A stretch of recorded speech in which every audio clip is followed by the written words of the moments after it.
mañana iba a dar el toque final a la predicación.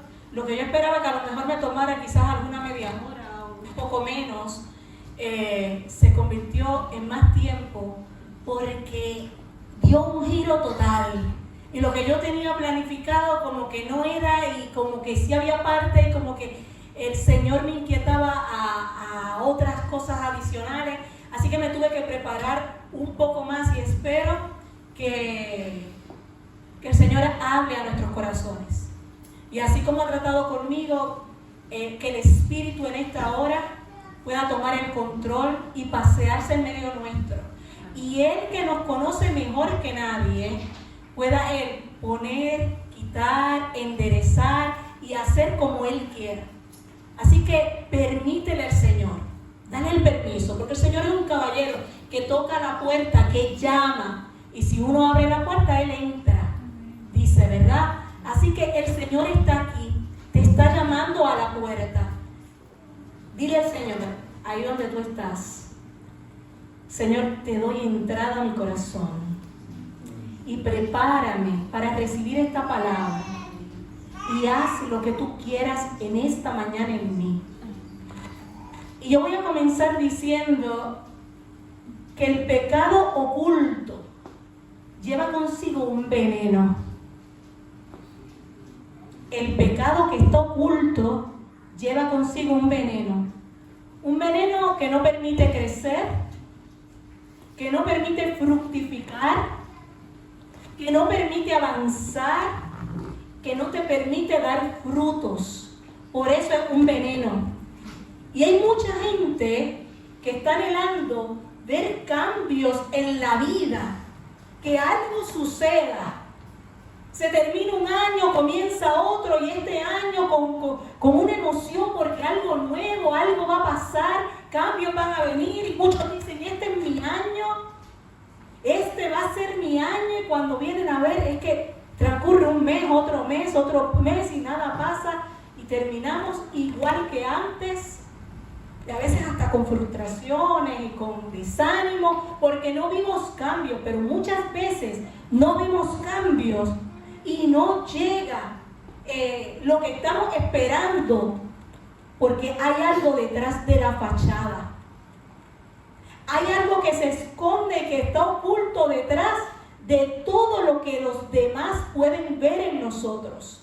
Nos ponemos caretas, máscaras, muy bien, muy sonriente, pero detrás, en el recuerdo, en la intimidad, aquello que no nos deja dormir, aquello que muchas veces nos despierta, que provoca inseguridad, trastornos, pesadillas. Y ese tema de esconder cosas no viene ahora porque llegamos a la etapa adulta. Es algo que traemos desde niños. ¿Quién no disfrutaba cuando era niño de jugar a las escondidas?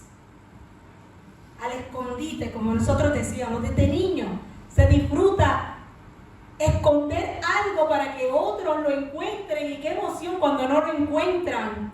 Yo recuerdo una ocasión que mi mamá se le perdió su reloj, y busca y busca y busca su reloj. Pasaron días, ella volteó toda su casa buscando su reloj porque era increíble que no estuviera. Bueno, se dio por vencida y se fue para la ciudad capital de Puerto Rico, en San Juan. Hay muchas joyerías en esa ciudad, y se fue a caminar a ver si él podía encontrar algún reloj que se le pareciera al que ella tenía, porque le gustaba mucho. Bueno, luego de mucho buscar, no encontró uno que se le pareciera, pero sí encontró otro que le gustó y lo compró. Pasaron como 3 o 4 meses, ella estaba limpiando su casa y empezó a quitar la funda de los cojines porque los quería lavar. Y cuando quitó una de las fundas de los cojines, sorpresa, ahí estaba el reloj que tanto había buscado. Anelí era pequeñita, tenía quizás unos 2 añitos o algo así, no más de eso, y con una sonrisa pícara confesó que había sido ella la que había escondido el reloj dentro de esa funda. A Anelí siempre le ha gustado esconder las cosas. Ella escondía cosas en los jarrones, se perdía algo y había que empezar a buscar. Donde quiera que hubiera algún agujero o algo, a ver si Anneli lo había escondido allí. Todavía en la casa de mi mamá, ella en el salón, tenía un cofre y en la parte de arriba, en la tapa, tenía unas piedritas pequeñitas. Esas piedrecitas de diferentes colores se las trajo mi sobrina de uno de los viajes que realizó, no recuerdo si en New York o uno de esos. Y para mi mamá, como era algo tan especial porque la nieta mayor se lo había traído, pues lo colocó allí. A mami le encantan las piedras y a mi hija le gustan también las piedras. Así que cada vez iba por allí a ver las piedras y le decía a la abuela que le gustaba la rosa, la azul, y mi mamá le decía, sí, pero tú las ves ahí y es verlas, no se tocan. 2 de las piedrecitas han desaparecido ya hace bastante tiempo. Todavía estamos buscando el o la responsable de esconder esas piedras que no sabemos dónde han ido a parar. Y en esos juegos vemos la tendencia del ser humano a esconder. Pues bien, en la vida mientras vamos creciendo, parece que eso nos sigue acompañando. Esconder acciones, esconder mentiras, esconder pecados, esconder palabras, esconder situaciones que nos hicieron mucho daño y que hasta hoy no las hemos hablado con nadie. Y el asunto es que mientras vamos creciendo, ya deja de ser un juego como cuando éramos pequeñitos y disfrutábamos ese momento de esconder, y se convierte en algo dañino para nosotros y hasta para los que nos rodean. En ocasiones se llega a extremos, se llega hasta a pagar por el silencio de ese gran secreto, para seguir tapando lo que yo no quiero que se sepa, que nadie se entere. Lo hemos visto en el ámbito político, lo hemos visto en empresas, lo hemos visto en las familias, secretos de familia que no se pueden divulgar. En lo personal, personas tan comunes y corrientes como tú y como yo. Se piensa que si eso se mantiene escondido, ahí permanecerá para siempre. Pero ¿qué nos dice la palabra del Señor? ¿Qué nos dice la palabra del Señor? En Lucas capítulo 8, versículo 17, dice que nada hay oculto que no haya de ser manifestado, ni escondido que no haya de ser conocido y de salir a la luz. Y en nuestro tiempo mucho menos podemos dejar las cosas por mucho tiempo guardadas. Con esto de la tecnología, de las redes, de tanta exposición en tantos medios, es bien difícil. Lo que está oculto nos dice en Lucas capítulo 8, en el versículo 17, que en su momento va a salir a la luz. Todo sale a la luz. Es tiempo de confesar. Es tiempo de hablar. Es tiempo de no callar más. Es tiempo de quitar todo lo que te está haciendo daño porque está oculto. Que la responsabilidad recaiga donde tenga que recaer. Imagina una planta verde, preciosa. Es una planta de interior, muy bonita. Y esa planta tiene que ser trasplantada a una maceta más grande de vez en cuando. Esos son los cuidados que hay que tener con esa planta. Y eso se hace para evitar que esa planta tiene unas raíces que van a estrangular la planta. Por eso es que se recomienda que hay que moverla a unos lugares más espaciosos para que tenga la libertad y sus raíces no la estrangulen. Como el problema existe debajo de la tierra, debajo de la superficie, la planta puede estar siendo estrangulada durante algún tiempo y nosotros que le estamos cuidando no nos damos cuenta de lo que está pasando, porque vemos sus hojas verdes, porque la vemos creciendo y no sabemos y no vemos que debajo en la tierra está pasando un daño mayor. Sin embargo, después de un tiempo, las hojas de las plantas se comienzan a poner marrón.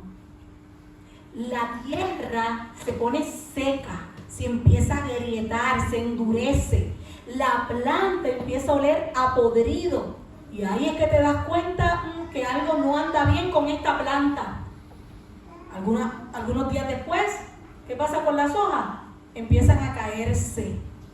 Y la planta que antes era verde, que estaba muy bonita, empieza a dar señales de un problema. Algo le está pasando. Y muchos aficionados de las plantas, personas que se creen que saben, lo que vemos en la planta. La planta se le cayeron las hojas. La planta empieza a oler mal. Y vienen muchos aficionados de las plantas, las personas que saben de plantas según ellos, y empiezan a dar consejos. Esto lo vemos en diferentes facetas, no solo en las plantas. Aquellos expertos que empiezan a dar sus consejos, bueno, que de buena intención, no lo hacen con ganas de hacer daño ni nada de eso, lo hacen con la mejor intención, definitivamente. Y empiezan los consejos y dicen, mira, lo mejor es que la sigas regando, eso es falta de agua. Mire, que es de interior, pero debes sacarla un poquito al sol, exponla un poco más al sol para que empiece a revivir. Y le preguntan, ¿la has cambiado de sitio? Debes cambiarla de lugar. A lo mejor es que ya se acostumbró a ese sitio y no le gusta. Hay otros que te dicen, pero le tienes que hablar. Tú le hablas a la planta, porque es que la planta se ve muy triste. Oraste por ella. Debes orar por la planta, porque es que se le están cayendo las hojas y por las mañanas lo mejor es que le leas un versículo bíblico para que esa planta tome vida. Y así tantos y tantos consejos que te dan para que vuelva a la vida dentro de poco y que los síntomas desaparezcan. Pero cuando la ve el jardinero que conoce la planta, te dice algo diferente. Y te va a decir, mira, lo que tiene esa planta es que tú debiste haberla mudado, trasplantado a una maceta más grande, porque sus raíces están sufriendo y están estrangulando la planta. Eso es lo que tú necesitas hacer, pero no nada más necesitas eso. Necesitas hacer otras cosas, como examinar la planta, separar las raíces, echarle tierra nueva, y todo esto es imprescindible que lo hagas si quieres que esa planta eche hacia adelante. Pero al final, aunque va a ser un tiempo y un proceso doloroso para la planta, porque lo va a hacer, al final tú vas a ver que va a tomarse como una pausa, como un momento de letargo, que tú dices, pero es que no está pasando nada, tú tranquilo, tú espera, porque se va a poner muy bonita, muy verde y hasta quizás se ponga más bonita que antes. Pero si tú eliges ignorar todo esto que yo te estoy diciendo y hacer caso a lo que te dijeron otros, o no hacer nada y esperar, tenlo por seguro que tu planta se va a morir. Tu planta se va a morir. De la misma manera, cuando nosotros sacamos a la luz mentiras, ofensas, pecados que llevamos guardados ahí por mucho tiempo y decidimos sacarlos a la luz, puede ser un proceso difícil, un proceso doloroso, pero comenzará la sanidad. Va a comenzar la libertad y logramos ver frente a nosotros una puerta de esperanza. Así es que he titulado este mensaje, Puerta de Esperanza, porque no todo está perdido, hay una puerta de esperanza. Y es posible que algunos en este momento ahí en su lugar que están dando pensamiento a lo que estamos hablando, se estén preguntando, pero ¿y por qué voy a mirar el pasado ahora? ¿Por qué tengo que hablar de lo que ha estado oculto por tanto tiempo? Sí que yo creo que eso me va a hacer mal. Es que eso va a traer lágrimas. Es que eso va a traer dolor no solo a mi vida, sino a otros que van a escuchar esto que llevo escondido por tanto tiempo y que ni se han imaginado y se van a echar culpas. ¿Y por qué ahora, en este momento, yo tengo que hacer esto si lo mejor es olvidar? Si es que lo que le estoy pidiendo al Señor es que me haga olvidar, que quite todo esto, que yo pueda dormir en paz y tranquilo, pero el Señor te dice, es necesario que abras tu boca y hables, y digas y saques el pecado, la mentira, el daño que te hicieron. Te aseguro que es necesario ir a la raíz. No es solo limpiar las hojas, no es solo podarla, es ir a la raíz del problema. Y es necesario para que tú puedas seguir avanzando y para que puedas dar frutos y frutos en abundancia y puedas vivir en la plenitud de que Cristo, ¿qué es lo que Cristo quiere para ti? Y para que des muchos frutos. Eso es lo que quiere Dios en nuestra vida. Sanar, libertar, transformar, dar vida y vida en abundancia. Así que permítele al jardinero por excelencia, nuestro Señor, que te ayude en el proceso y que su luz te alumbre. ¿Qué dice en Daniel capítulo 2, versículo 22? Él revela lo profundo y lo escondido.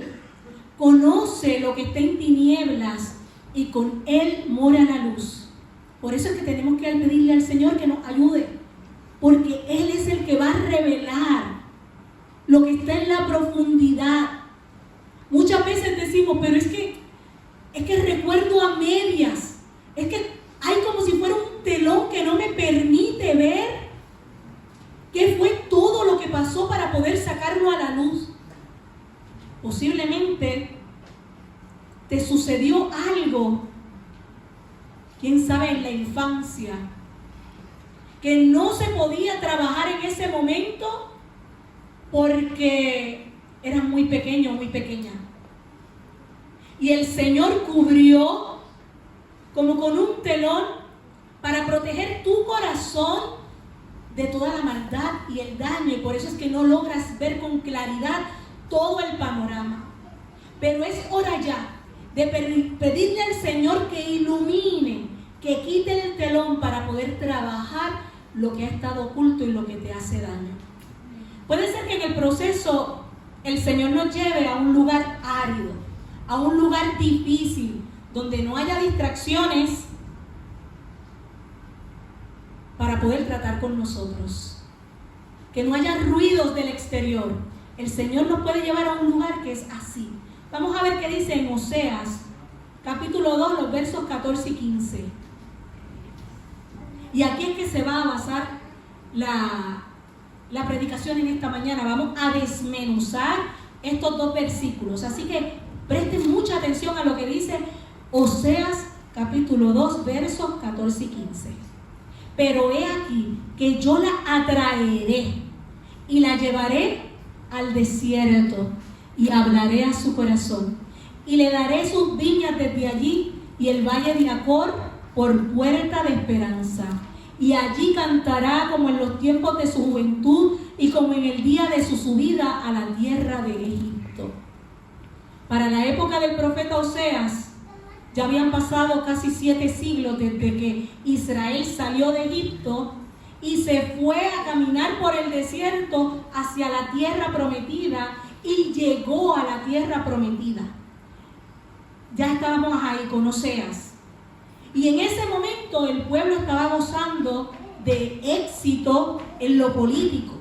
Había prosperidad económica, pero no buscaban al Señor como tenían que hacerlo. Había corrupción moral y bancarrota espiritual. ¿Recuerdan la planta estrangulada? Por fuera se veía muy bien, en lo político, en lo económico, pero ¿qué estaba pasando dentro?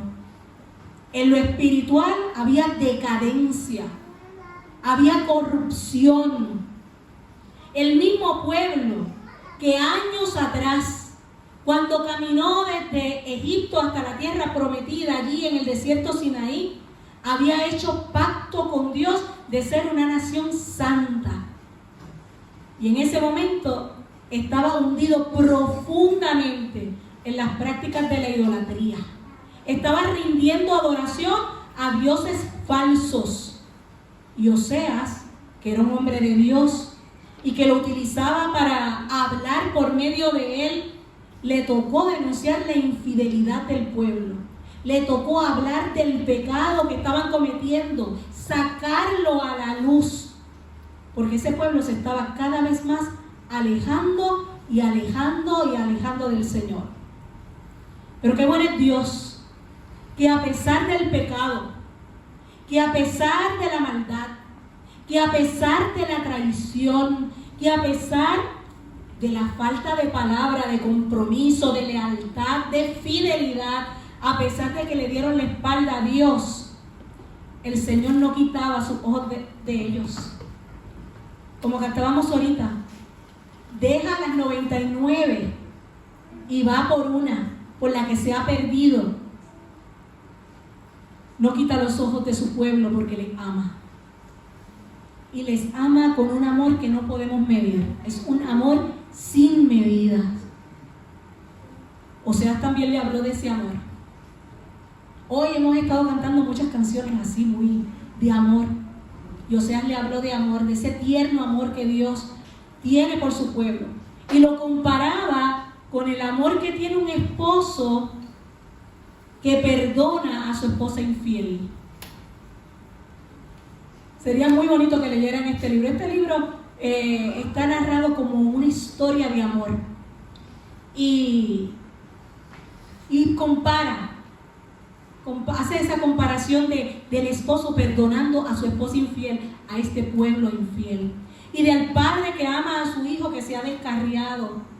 Dios les quería mostrar a este pueblo y a nosotros que cuando cometemos pecado, si nos acercamos a Él con corazones contritos, con corazones humillados, si nos arrepentimos de todo corazón y volvemos nuestra mirada a Él, ¿qué pasa? Que Él nos perdona. Él nos dignifica y nos permite gozar de su amor eterno. Solo hace falta un corazón arrepentido y humillado delante del Señor. Y Él hace un borrón y cuenta nueva. Y así como el pueblo de Israel, en el camino, todos los días, tú y yo podemos encontrarnos con muchas cosas que pueden capturar nuestra atención y desviar nuestra mirada del Maestro y poner nuestra atención en otras cosas. Pueden ser muchos los motivos que nos alejen de Dios, muchos los motivos, como los tropiezos, las dudas, la vergüenza, las oraciones no respondidas, los problemas sin solución, las agendas llenas nos separan y nos alejan de Dios. Los cambios de rutina nos alejan de Dios. La idolatría, todo tipo de pecado, las distracciones nos alejan del Señor. Somos humanos y el ser humano es propenso a alejarse de Dios. Pero Dios está cerca. Dios está a un toque. Dios está a una oración, a una distancia muy corta. Y nos atrae hacia Él con cuerdas de amor. Como dice el versículo 14, nos atrae hacia Él mismo, lejos del pecado y lejos de la muerte, porque lo que está oculto y no sale a la luz, como en la planta, si no se trata, puede llegar la muerte. Para el pueblo de Israel el desierto no le era desconocido. Definitivamente que no. Este pueblo salió de Egipto y después de vivir como esclavo casi 400 años, más de 400 años, salió con la esperanza de llegar a una tierra prometida, a una tierra buena, a una tierra fructífera, donde iba a haber abundancia y paz. Pero ¿qué pasó? Que luego de cruzar milagrosamente el Mar Rojo y ver con sus ojos la destrucción de ese ejército que venía tras de ellos y que fue arropado por las aguas, porque el pueblo de Israel pasó en seco, pero los egipcios, otro fue su final. Y todo esto lo vieron con sus propios ojos, no se lo contaron, lo vieron, lo experimentaron, quedaron en shock cuando vieron esto que estaba pasando frente a ellos. Y cuando abrieron los ojos al horizonte a ver la tierra prometida, no vieron ninguna tierra prometida. Lo que se encontraron fue un desierto, donde caminaron con hambre, con fatiga, con frustración, al no ver esa tierra que fluía leche y miel como nos habla en Éxodo. ¿Sería este el plan de Dios? ¿Sería el plan de Dios llevarlos al desierto para dejarlos morir en el desierto? Definitivamente que no. Dios los quería sanar de tantos y tantos años que habían estado siendo oprimidos por los egipcios. Dios quería sacar la inmundicia y todo lo que se le había pegado en todo ese tiempo allí en Egipto y que había hecho casa en sus corazones. Dios quería limpiarlos, Dios quería sanarlos, Dios quería un tiempo de intimidad con su pueblo, sin distracciones, que aprendieran a depender solamente de Él, una dependencia exclusiva del Señor. Dios los quería preparar para un tiempo nuevo. Ellos tenían que llegar a la tierra prometida con una mentalidad nueva, con un corazón nuevo, con seres humanos nuevos, porque Dios los había hecho nuevos y Él quería hacer nuevas cosas en ellos. Y en la Biblia el desierto va más allá de la geografía, ¿verdad que sí? Encontramos que Dios lo usa para transformar, para sanar, para seguir creciendo, para formar nuestro carácter. A veces decimos, ay, que estamos pasando por un desierto. Es que este desierto es que no tiene fin. En el desierto Él puede restaurar la relación con Él. Si estás ahora mismo en un desierto, aprovecha el tiempo en el desierto y dile al Señor, no me gusta este lugar, pero si tú estás conmigo, haz lo que tengas que hacer. Que yo te pueda conocer como nunca antes. Y aunque duela, quita lo que estorba y pone en mí y transforma lo que tengas que transformar y hazme un ser nuevo, que yo salga de este desierto siendo mejor persona. Y en el desierto Dios no nos deja solos. No estás solo ni sola en tu desierto. El Señor está en el desierto con nosotros. Mira lo que dice en el versículo 14. La llevaré al desierto. No la enviaré. No la dejaré allí. No que la lleven. La llevaré al desierto. Y en el verso 15 dice, le daré sus viñas desde allí. Definitivamente Dios va a utilizar este momento en el desierto para hacernos producir un fruto que será de bendición. Bendición que redunde hasta las próximas generaciones. Cada hijo de Dios, cada hija de Dios pasa por el cuidado del jardinero. Cuando el Señor nos lleva al desierto es parte de ese cuidado de Dios. Y ten por seguro que ese tiempo va a redundar en beneficio y en bendición. Pero alerta, no le vayas a coger el gusto y a querer quedarte en el desierto. Ese no es el lugar final. No te acomodes tanto en el desierto que después no quieras salir del desierto. No hagas el desierto una morada. El desierto es transitorio. Vamos a pasar por el desierto para llegar a la tierra prometida. El verso 15 continúa diciendo: le daré el valle de Acor por puerta de esperanza. Y para poder entender esto, que es algo grandioso, voy a resumir el capítulo 7 del libro de Josué. Allí es donde se menciona por primera vez el valle de Acor. Primero quiero que sepas que Josué fue líder de los israelitas una vez Moisés murió. Y recuerdan el mandato que Dios le hizo a Josué en el primer capítulo, en el versículo 9. Mira que te mando que te esfuerces y seas valiente. Le ordenó a ser fuerte y valiente y de salir a poseer la tierra que Dios le había prometido a su pueblo. Dios iba con su pueblo y ellos vieron maravillas cuando fueron caminando, como mencionábamos ahorita. Ellos vieron cómo se dividió el río Jordán y pasaron en seco. En ese momento, cuando pasan el río Jordán y se enfrentan a Jericó, ellos logran una victoria sorprendente sobre este pueblo de Jericó. Pero Dios les mandó una cosa. Cuando destruyeron a Jericó, una cosa les mandó el Señor: no tomen nada de ahí. Destruyan todo lo que se encuentra ahí en Jericó. No se lleven nada. Nada se pueden llevar de allí porque esas cosas son impuras. Las dejan allí, las destruyen, no se las lleven. Esa fue la orden del Señor. Dios estaba con ellos, le dio la victoria, pero no se lleven nada.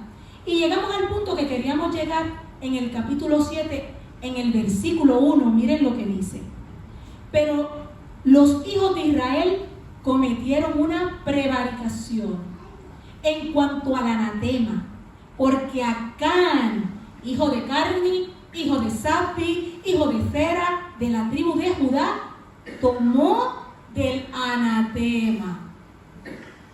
Tomó del anatema.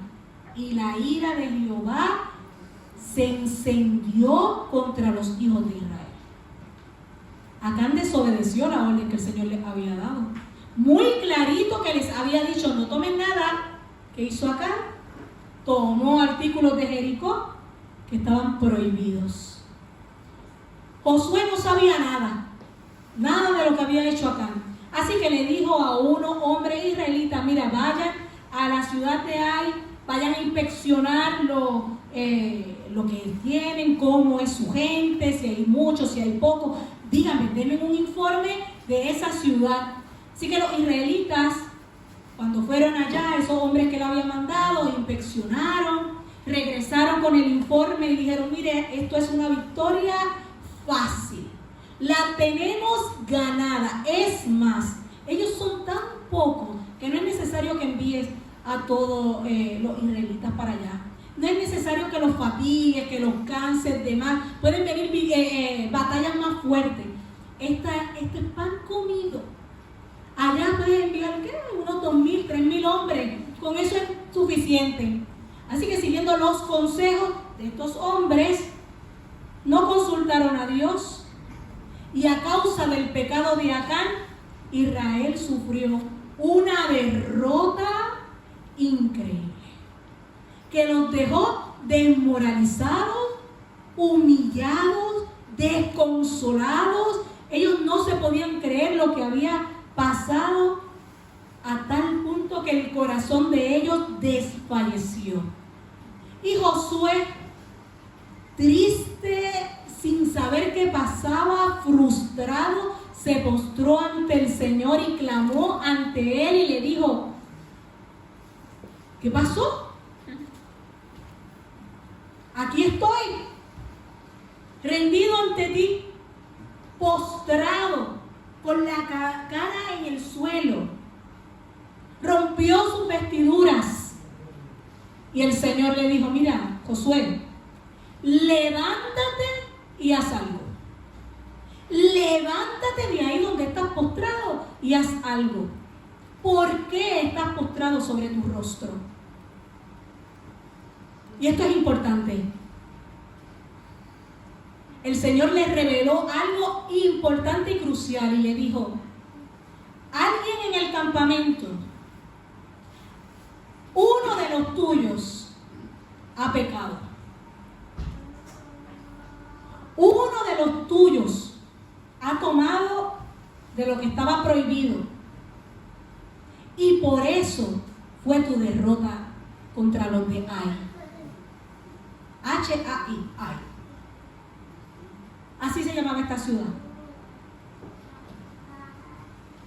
Además el Señor le dijo: hasta que tú no resuelvas esto, hasta que no salga a la luz, hasta que no confiesen lo que ha pasado, ustedes no van a poder enfrentarse a otro enemigo y ustedes no van a obtener ninguna más victoria. Por eso les dije al principio, es necesario que lo que está oculto salga a la luz. Lo que ha sido enterrado, que salga a la luz. Porque hay victorias por obtener. Hay camino por recorrer. Hay enemigos que hay que enfrentar. Pero es necesario sanar y ser libertado para con todas las fuerzas del Señor podernos enfrentar a lo que está por delante y a lo nuevo que está por venir. Así que se dieron a la tarea de buscar al responsable. A ver quién metió la mano. A ver qué pasó aquí. Y descubrieron, como buenos inspectores, policías, detectives, que había sido Acán. Y este señor dijo que nada más y nada menos él se llevó un manto, le pareció bonito el manto, se llevó dinero y se llevó un lingote de oro y lo escondió bajo su tienda.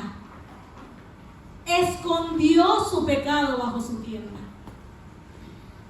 Y Josué tomó a Acán junto con toda su familia, junto con todas sus posesiones, mandaron a desenterrarlo todo, traerlo frente a ellos y todo lo llevaron al valle de Acor.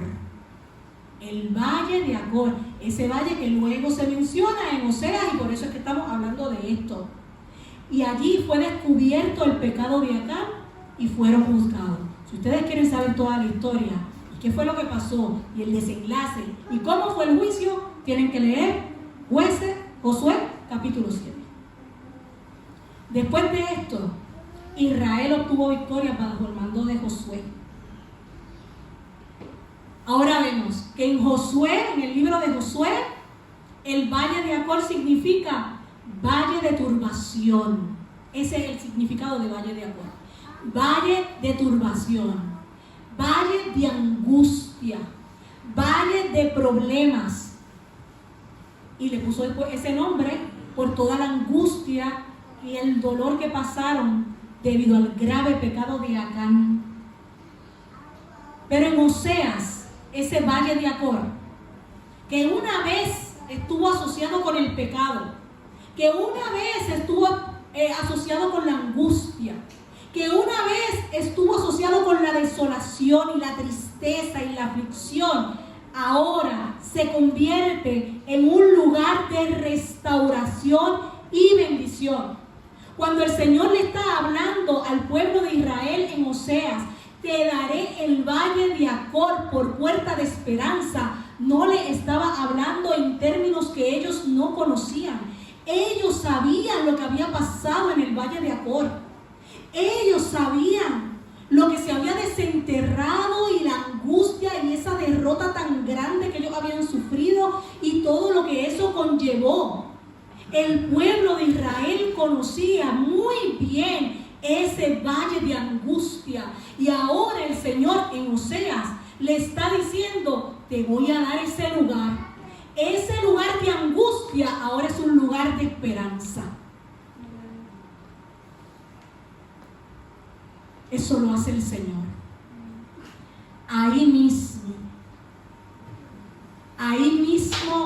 donde fue tu mayor angustia, Ahí mismo donde te sentiste más solo que nunca. Ahí mismo donde ocurrió la traición más grande que pudiste vivir. Ese mismo lugar se convierte en una puerta de esperanza. Y es una puerta de esperanza porque es una puerta del Señor. ¿Cuántas veces Dios usa el valle de desgracia en nuestras vidas para llevarnos al punto de esperanza? ¿Cuántas veces hemos dicho al principio, ay, que no puedo con esto, que ya no puedo más, que ya no soporto más, que qué va a ser de mí? Y cuando pasa el tiempo dice, si no hubiera pasado por aquello, yo no estaría aquí. Amén. Si no hubiera sido por aquello, yo no le estaría hablando a otros de la esperanza en el Señor. Si yo no hubiera pasado por aquello, yo no podría hablarle a otros de que se puede salir de una adicción. Si yo no hubiera pasado por aquello, yo no le podría decir a otras que la agresión verbal, emocional, física, tiene solución en el Señor.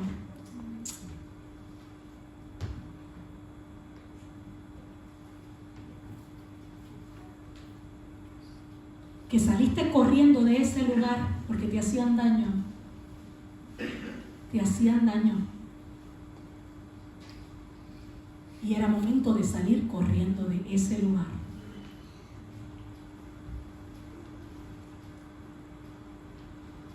No lleves más cargas que no te corresponden y que asuma la responsabilidad y caiga la responsabilidad en el que tiene que caer la responsabilidad. No tenías la culpa. No tenías la culpa. No tenías la culpa de que abusaran de ti. Si sufriste abuso sexual infantil, no tenías la culpa. Si te agredieron y si te maltrataron y si te dijeron palabras que marcaron tu corazón, no tenías la culpa. Nadie tiene derecho sobre otra persona a hacerle daño, a humillar. Es tiempo de sacar a la luz. El Señor quiere que demos frutos en el lugar de desolación. Frutos de bendición. El Señor quiere que demos frutos en abundancia, pero hay que trabajar en la sanidad para que esto ocurra. En Ezequiel capítulo 36, los versos 34 al 36 dice: y la tierra que estuvo asolada, la persona que estuvo asolada, será labrada, será trabajada, será cuidada, después de haber permanecido asolada a ojos de todos los que pasaron. Muchos vieron el dolor y el sufrimiento. Y dirán: esta tierra que estaba asolada ha venido a ser como el jardín del Edén. Ahora miren qué frondoso, qué fructífero, tierra asolada, ahora como jardín del Edén. Y las naciones que queden en vuestros alrededores sabrán que yo, el Señor, reedifiqué lo que estaba derribado y planté lo que estaba desolado. Yo, Jehová, he hablado y lo haré. El Señor lo hará. El cuidado lo dará el Señor. Lo que tenga que plantar, lo plantará el Señor. Lo que tenga que limpiar, lo limpiará Él. Y Él lo hará. El Valle de Acor nos invita a dejar atrás la angustia debido al pecado y a abrazar la esperanza que viene de Dios. La esperanza de volver a los tiempos de su juventud cuando cantaban por la redención de Dios. la esperanza de volver a experimentar el gozo de la salvación, la esperanza que pueden hacer reverdecer un valle como el de Acor. Lo puede hacer reverdecer. Miren cómo termina ese versículo 15 de Oseas capítulo 2.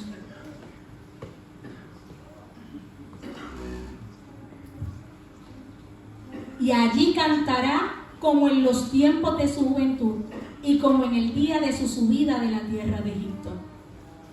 Cuando uno canta, cuando uno baila, ¿cómo uno se siente? Feliz, libre, hay gozo. Eso promete el Señor que hará. Devolver esa alegría, esas ganas de cantar, de brincar, de júbilo en el corazón. No importa cuánto dolor profundo hayas experimentado, eso ya pasó, porque Él es capaz de redimirlo, sea lo que sea. Si permites a Jesús andar contigo por este proceso, Él convertirá tu valle de dificultades en un valle de esperanza. Él convertirá el valle de Acor, de angustia, de turbación, de problemas, de dificultades, en una puerta de esperanza. Que cuando entres, cantarás, danzarás de gozo, porque estás viviendo en la libertad que el Señor te puede dar. Vamos a terminar este momento con un momento de oración. Hemos estado ya mucho rato sentados. Vamos a ponernos sobre nuestros pies, vamos a pararnos. Da un momento al Señor, cierra ahí tus ojos. Permítele al Señor que haga, que traiga a tu mente, que ilumine, que muestre. Este momento es tuyo y del Señor. No permites que nada ni nadie te robe esta bendición de estar en este momento delante del Señor, para que Él examine.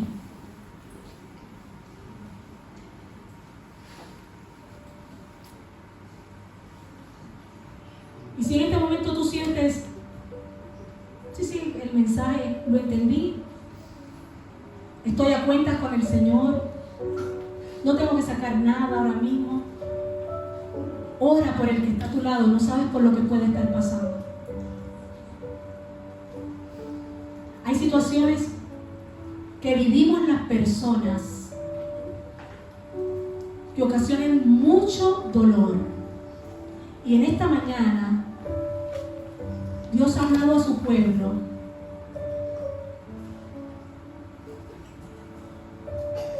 y remueve la tierra. Y cuando hay ese tipo de movimientos, la sensibilidad, las emociones se ponen a flor de piel, y empatizando con nuestros hermanos y nuestras hermanas. Si no es por ti, ora por el que tienes a tu lado, o por el que está detrás, por el que está delante, para que el Señor pueda estar en estos procesos que pueden ser dolorosos, pero que al final el resultado es de bendición y de gloria, porque el Señor nos está preparando para tiempos nuevos, y no solo como personas individuales, sino que vienen tiempos nuevos para las familias, tiempos nuevos para las parejas, tiempos nuevos para esta iglesia. Y como iglesia, el Señor nos tiene que preparar, nos tiene que sanar, para que podamos entrar a ese tiempo nuevo.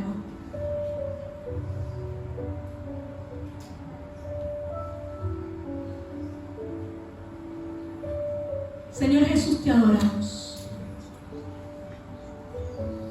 Padre, te exaltamos.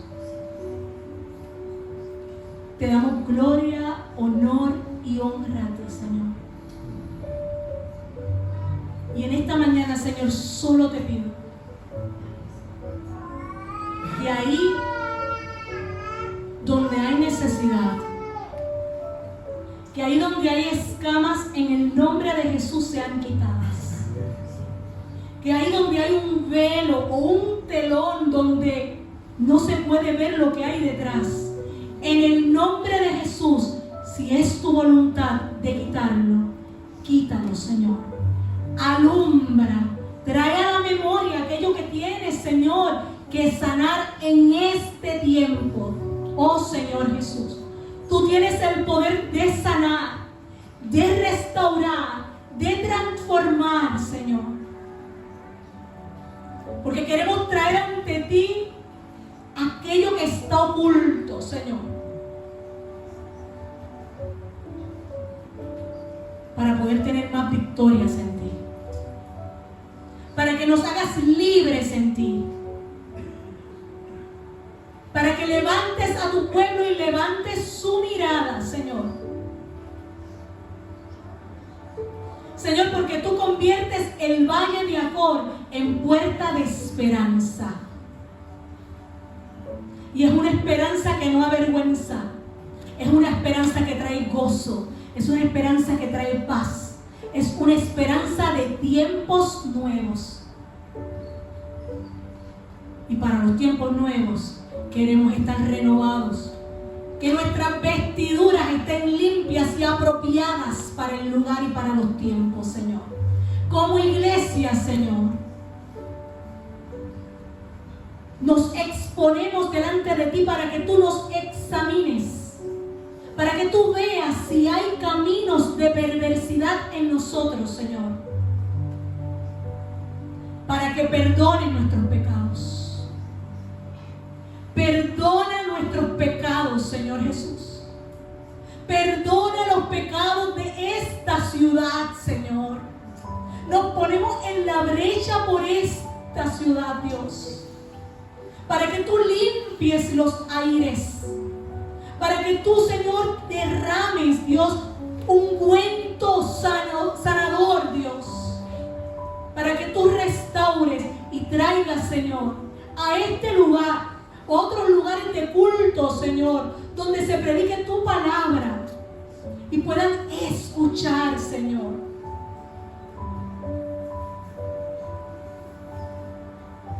Ayúdanos, Señor Jesús. Danos las fuerzas. Y qué bueno, Dios, que tenemos una buena noticia.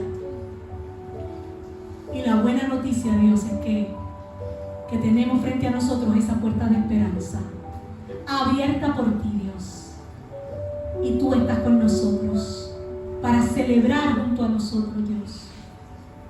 Gracias, Señor Jesús. Muchas gracias, Dios. En el nombre de Jesús oramos. Amén y amén. Que el Señor bendiga.